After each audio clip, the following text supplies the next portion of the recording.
Very good morning, welcome to for the people. నేను Padma.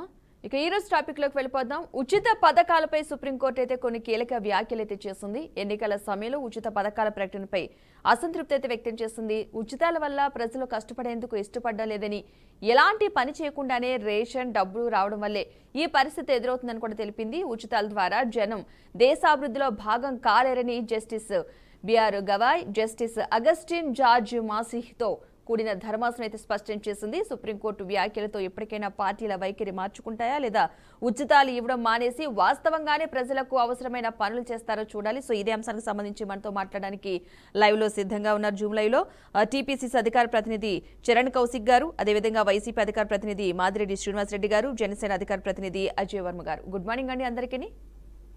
Good morning. Okay అండి. Okay Charan గారు, మీరు చెప్పండి. ఇప్పుడు సుప్రీంకోర్టు కొన్ని కీలక వ్యాఖ్యలు అయితే చేసింది. ఈ ఉచిత పథకాల వల్ల జనాలను అయితే మనం పరాన్నజీవులుగా చేస్తున్నామంటూ కూడా కొన్ని వ్యాఖ్యలు అయితే చేయడం జరిగింది. దీనిపై మీ అభిప్రాయం ఏంటి? నిజంగానే ఉచిత పథకాల వల్ల ప్రజలు ఎలాంటి పరిస్థితి ఎదుర్కొంటున్నారు అనుకుంటున్నారు మీరు?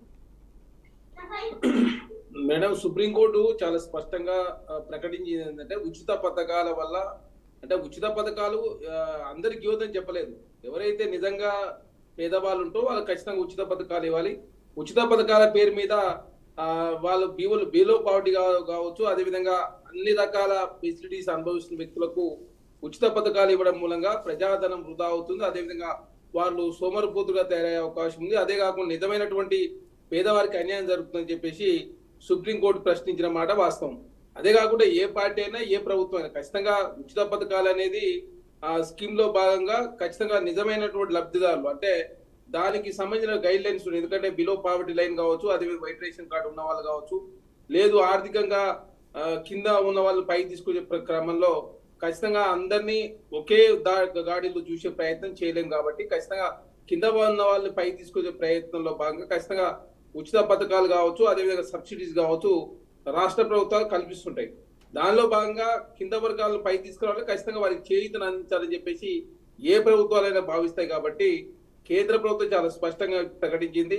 ఉచితం అంటే ఉచితం, ప్రజలందరికీ ఉచితంగా ఇవ్వడం మూలంగా ప్రజాధనం వృధా అయితే నిజమైన లబ్ధిదారు మేలు జరగదు.